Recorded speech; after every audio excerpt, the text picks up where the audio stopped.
Hello everyone, welcome to Apti Plus Academy for Civil Services. So today is a very special day for all the aspirants of UPSC CSC Prelims 2026 because the first paper of your prelims, that is your GS paper 1, has recently been concluded, and it is a very special moment because it is the first step towards your journey of becoming a civil servant. So in this video, what we are going to do is do a comprehensive analysis of the GS1 paper, and then we will try to predict the expected cutoff on the basis of that. So let's begin our discussion. So first thing that you should know and be clear about is that why you should trust Apti Plus, why you should trust the expected cutoff which is being told by Apti Plus family. So the reason is that we were one of those institutes last year who could actually predict the cutoff. ठीक है, तो हमने जो range दिया था that is available in the public domain also, that the expected cut of was 90 to 95. ठीक है, तो हमने ये रेंज दिया था एंड जो कट ऑफ निकल के आए जो यूपीएससी ने डिक्लेयर किया दैट वॉज 92.66. ठीक है, तो पहली चीज़ तो ये हो गई. The second thing and which is the more important thing is that आपने देखा होगा कि कोचिंग इंस्टीट्यूट्स अपनी कीज़ निकालते हैं related to the prelims exam and there are lot of errors in those keys. ठीक है, तो अगर एरर्स होंगे तो जो स्कोर होगा वो आपके जो एक्चुअल प्रीलिम्स का स्कोर होगा उससे डिफरेंट होगा and that will ultimately be reflected in whether you clear the exam और नॉट. ठीक है, तो यहाँ पर भी एप्टी प्लस ने एक edge gain किया as compared to other coaching institutes, as we were able to get almost 97% of our answers they matched with the actual UPSC answer key. Until date I have not been able to find any other coaching institute जिनका इतना near about perfect score हो. ठीक है, and this data is also available in the public domain.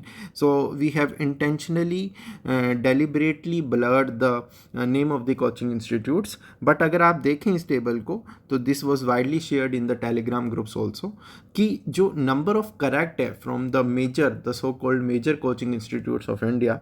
सो 95, 92, 94, 95, 91, 90, 95, 96, 95. तो अगर इन keys के basis पे आप अगर अपना स्कोर कैलकुलेट करेंगे तो ऑब्वियसली वो कट ऑफ से वेरी करेगा. ठीक है, तो जितने ज़्यादा एक्यूरेसी होगी कीज़ के अंदर उतना ही ज़्यादा आपका स्कोर मैच करेगा एंड आप कट ऑफ को उतनी अच्छे से प्रेडिक्ट कर सकते हैं. So this thing you have to understand and here Apti Plus, the authenticity of the Apti Plus results can be seen here. तो अब नेक्स्ट चीज़ जो आपको जानने की ज़रूरत है that there are certain factors which impact the cut off. तो ये भी एक we can say it is a kind of भ्रम जिसको हम हिंदी में बोलते हैं कि स्टूडेंट्स के अंदर रहता है कि सिर्फ पेपर का लेवल डिसाइड करता है कि कट ऑफ क्या होगा. But this is the incorrect thing, incorrect approach. So there are number of factors which decide. तो सबसे पहली चीज़ होती है द नंबर ऑफ वैकेंसीज. ठीक है, कि कितनी वैकेंसीज हैं इस साल, तो इस बेसिस पे यूपीएससी मेंस एग्ज़ाम के लिए स्टूडेंट्स को बुलाता है. सेकंड आपका जैसे हमको पता है which is the level of the exam, difficulty level of the exam वो होता है. थर्ड होता है कि कितने स्टूडेंट्स अपीयर हुए एग्ज़ाम में. ठीक है, एक चीज़ होती है अप्लाई कितनों ने किया, फिर एक चीज़ होती है कितने स्टूडेंट्स अपीयर किए, तो वो भी डिसाइड करेगा कि आपका क्या कट ऑफ रहेगी. फिर बात आती है कि reservation policies, category wise seat distribution, all these things also affect the final cutoff. Now on the basis of these factors we will be now discussing, we will be analyzing the paper first and then we will be discussing that what can be the expected cutoff of this year's exam.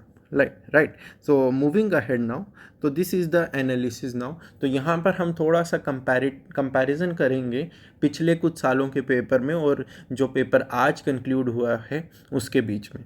तो we will be starting with how many candidates appeared for this exam.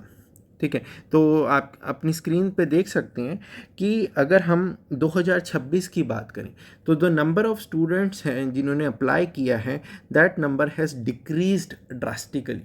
ठीक है, तो almost 2025 तक 9 lakh plus students apply कर रहे थे। तो और जो फिगर होता है, जितने अपीयर करते हैं, जो एग्ज़ाम में बैठते हैं, that approximately ranges between 50 to 60%। ठीक है, अगर हम उस बेसिस पे कैलकुलेट करें तो हमारा जो अपीयर्ड फॉर प्रीलिम्स का फिगर आता है इस साल का, that is almost 4.1 to 4.9 lakhs. तो ये पिछले सालों के कंपैरिजन में दिस इज़ वेरी लेस। ठीक है, मोर देन 1 लाख का डिफरेंस आ रहा है अगर हम एवरेज निकाल के चलें तो। एक चीज़ ये है कि नंबर ऑफ़ स्टूडेंट्स जो बैठ रहे हैं एग्ज़ाम में, that is less and this is going to affect your cut off, first point. Second point है जो कि नंबर ऑफ़ वैकेंसीज़। ठीक है, नंबर ऑफ़ वैकेंसीज़ अगर हम पिछले 5 सालों की बात करें तो 2022 में there were 1000 plus vacancies, same was in 2023 and 24। लेकिन 2025 में अचानक से द वैकेंसीज डिक्रीज्ड, और इस साल पिछले 5 सालों में सबसे कम वैकेंसीज हैं। तो ये फैक्टर भी आपकी कट ऑफ को अफेक्ट करेगा, क्योंकि अगर वैकेंसीज कम होगी तो कट ऑफ ऑब्वियसली ऊपर जाती है। ठीक है, so this is the next point that you need to understand.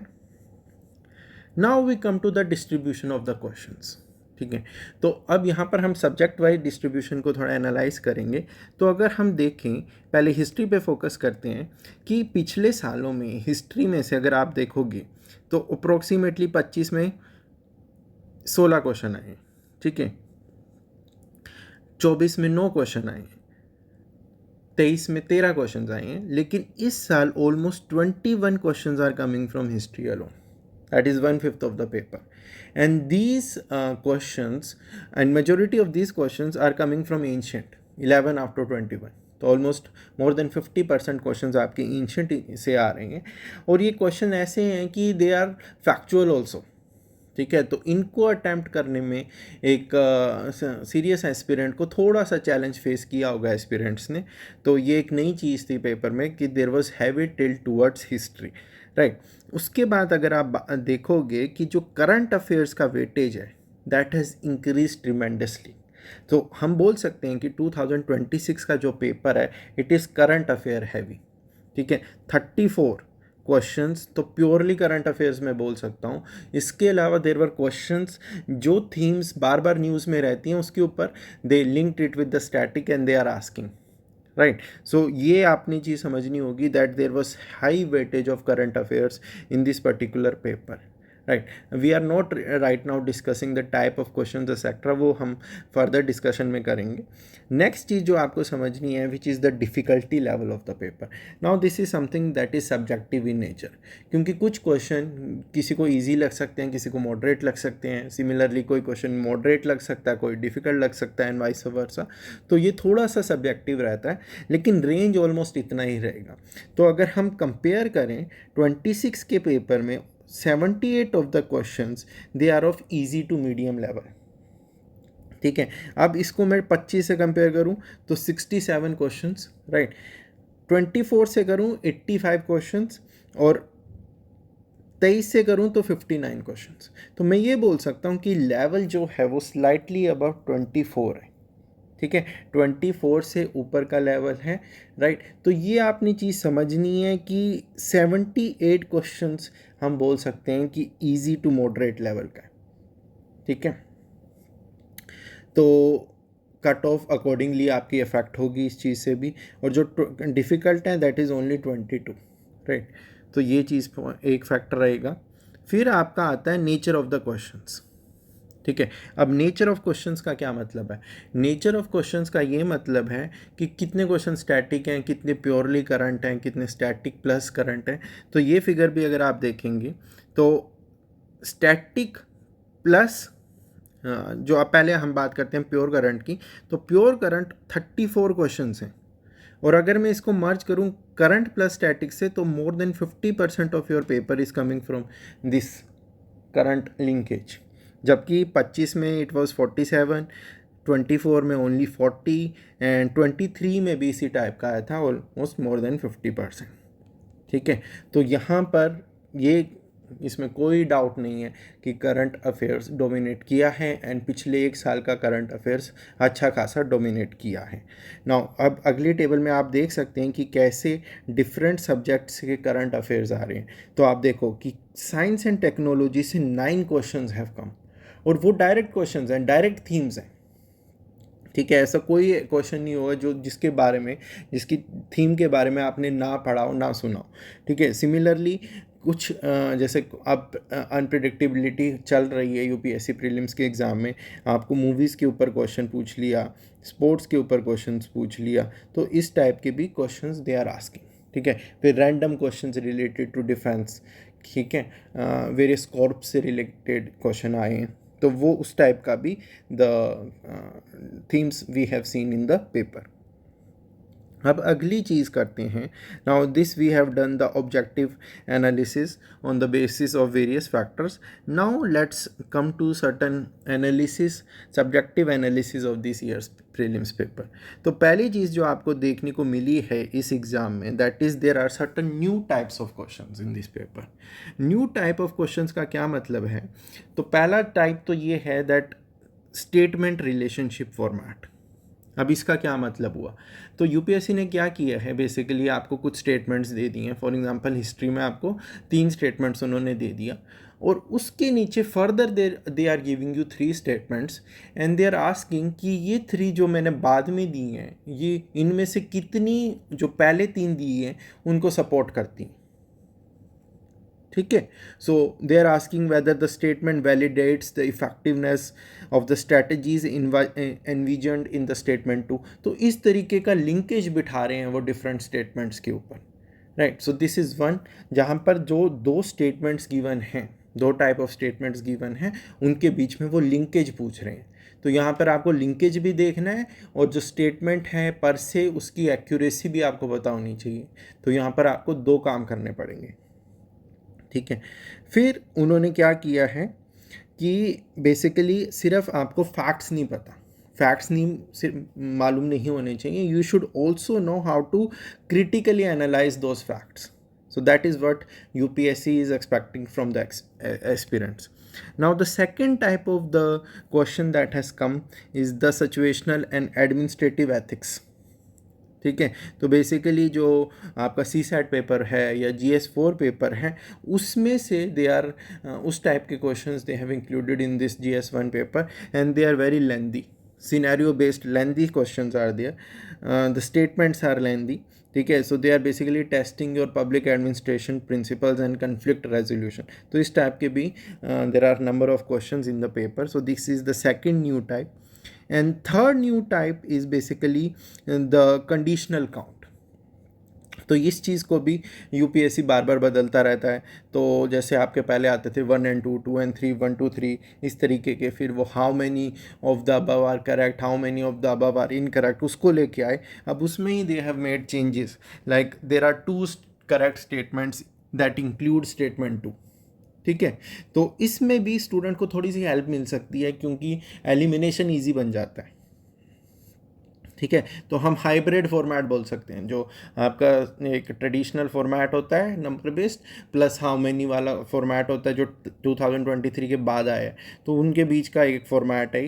लेकिन इसमें क्या एलिमिनेशन में हेल्प मिल सकता है एस्पिरेंट्स को, right? So this is regarding the new type of questions, new type of pattern that UPSC has asked in this particular prelims exam, and अपना जो उनका बोला जाता है कि it is unpredictable in nature, उस चीज़ को उन्होंने फिर से strengthen किया है। तो moving ahead now, coming to the section wise breakdown, तो history, art and culture, as you can see it is highly analytical and static। ठीक है, पहली चीज़ economic and digital infrastructure contemporary and tech heavy, right. Science, technology and defence, वही आपका 2025-26 का current affairs उन्होंने पूछा है। देन ज्योग्राफी एंड एनवायरनमेंट में, so the questions they are traditional geography based questions, उसको करंट से लिंक करके भी क्वेश्चन पूछे गए हैं। And regarding IR they have asked related to recent summits institutional mechanisms, infrastructure etcetera. तो जैसे इंटरपोल हुआ, ये सब आपने न्यूज़ में, ऐसा कोई थीम नहीं होगी जो आपने न्यूज़ में ना देखी हो उससे related. Even in the test series, apti plus test series अगर आपने लगाई होगी, Nishchay test series, even the prelims mirror open mock, तो ये सारी थीम्स वहाँ भी आपको बार बार देखने को मिली होंगी। So now what we can say in a nutshell is that obviously the paper was lengthy. ठीक है, the paper was very lengthy. तो पहले क्या होता था, रफली 38 के अराउंड पेजेस होते थे पेपर में। Now they it was almost लगभग 10-12 पेजेस ज़्यादा थे इस बार, तो पेपर लेंदी था। फिर जो एक डिफ़िकल्टी होती थी ओनली 1, ओनली 2 फॉर्मेट की, उसको रिड्यूस किया है यूपीएससी ने, एलिमिनेट नहीं किया है, उसको रिड्यूस किया है। ठीक है, तो हाइब्रिड फॉर्मेट को लेके आए हैं, लेकिन हाइब्रिड फॉर्मेट से ये है कि एलिमिनेशन में थोड़ी हेल्प मिल सकती है। Third, they have increase the cognitive difficulty. Cognitive difficulty because these new kind of जो क्वेश्चंस आए हैं, situation statement, relationship based, administrative ethics, इस टाइप के जो क्वेश्चंस आए हैं, उस वजह से थोड़ा सा समय ज़्यादा लगेगा एस्पिरेंट्स को समझने में, पढ़ने में। और एक होता है एग्ज़ाम का प्रेशर, जिसकी वजह से अगर कुछ भी नया आता है पेपर में, तो कितना ही सीरियस, कितना ही सिंसियर एस्पिरेंट क्यों ना हो, एक बार के लिए वो अंडर प्रेशर आ ही जाता है। ठीक है, तो these are the factors, the major factors that you need to understand. Now अब the question arises that what is the expected cut off for this year's prelims exam, right. तो अब हम बात करते हैं, सारे फैक्टर्स की एक समरी करते हैं। तो सबसे पहली चीज़ है कि नंबर 1 फैक्टर में जो बोलूँगा आपको, that is drop in the applicants.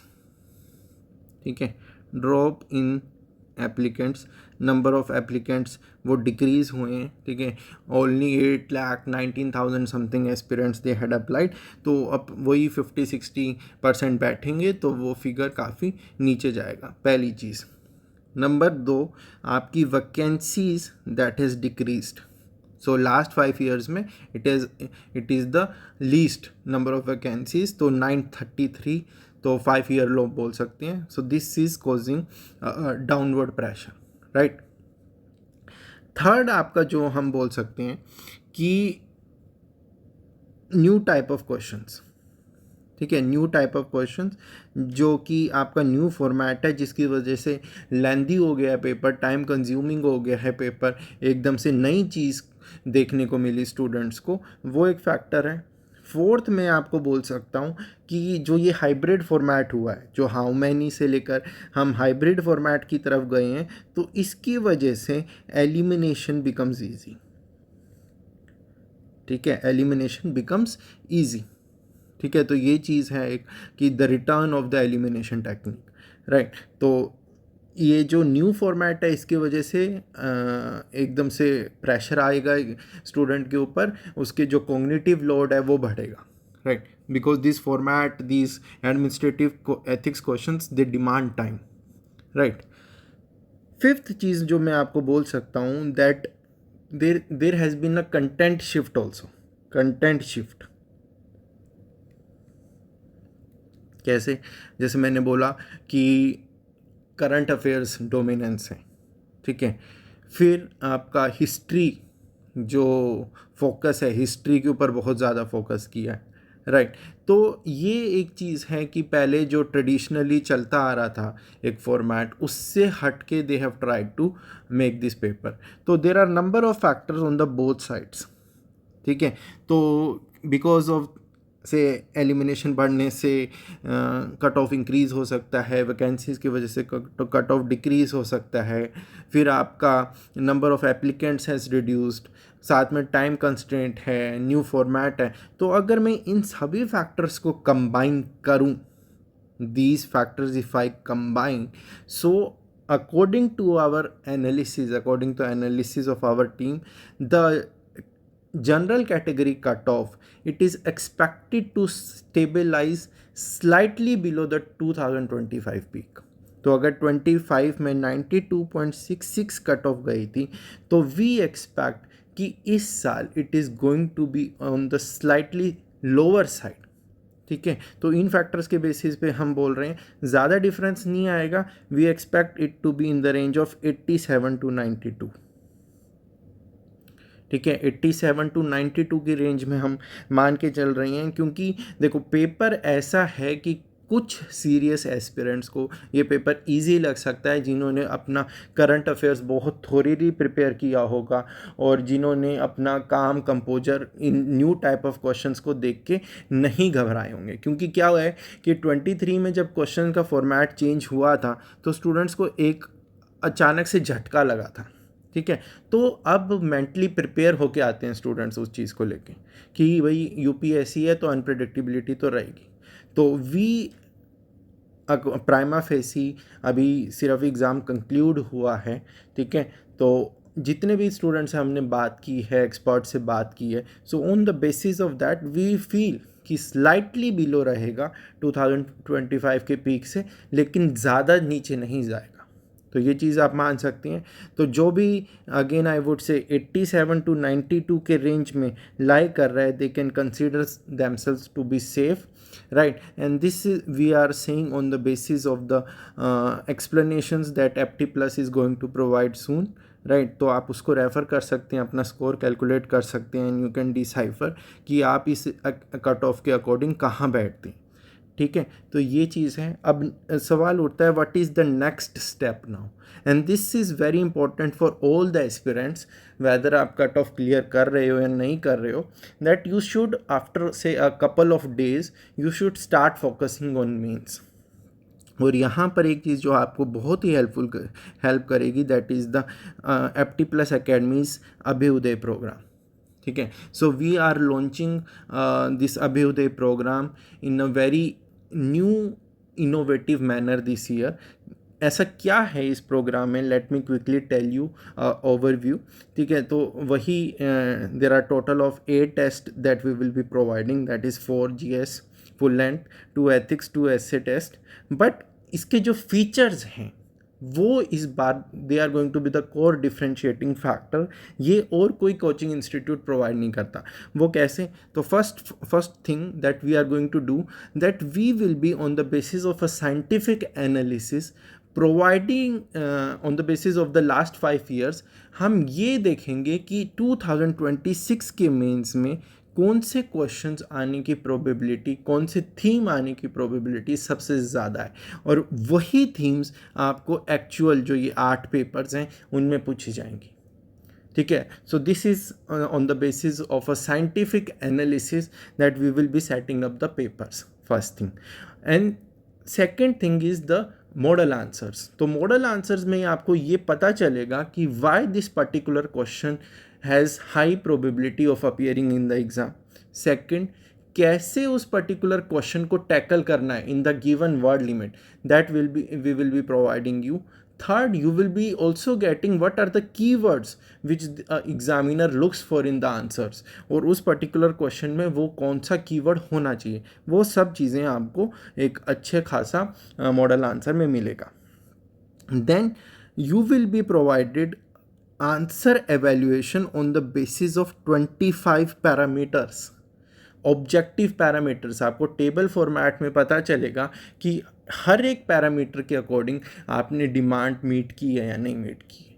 ठीक है, so this you can refer to the Abhyudaya brochure which is available on the FT Plus NIAS Gyan website. तो वहाँ जाकर आप देख सकते हो कि कैसे 25 ऑब्जेक्टिव पैरामीटर्स पर आपके पेपर को हम एनालाइज करेंगे. So this is one new thing which is not available anywhere in India. फिर आपको मिलेगा individual PDF analytics with weakness mapping, कि आपके कौन कौन से एरियाज वीक हैं, उसको कैसे ओवरकम किया जा सकता है. Fourth thing is the topper copy deconstruction. इसका क्या मतलब है? आपको ये भी पता चलेगा कि आपकी कॉपी में और जो टॉप किया है, जिस पर्टिकुलर एस्पिरेंट ने उस पर्टिकुलर टेस्ट में टॉप की है, उसमें क्या डिफरेंस है, ऐसा क्या है कि उन्होंने उनका स्कोर ज़्यादा है और आपका स्कोर कम है. तो that comparative analysis also will be provided to you people. Apart from this, you will be provided personalized one-to-one mentorship and live answer writing practice and interactive discussion. तो ये सब चीज़ें आपको मिलेंगी अभ्युदय प्रोग्राम में, which is going to start soon from June 1st. ठीक है. For further details as I told you can visit the IAS Gyan website, the FT Plus website. So I hope you are now able to understand that what is going to be the cutoff for this year's prelims exam. So it is my sincere suggestion for all the aspirants, ठीक है, चाहे आपका कितना ही score क्यों ना हो, आप 2 दिन का एक गैप लीजिए, खुद को रिफ़्रेश कीजिए एंड मेंस 2026 की डायरेक्शन में काम करना शुरू कीजिए. Thank you everyone.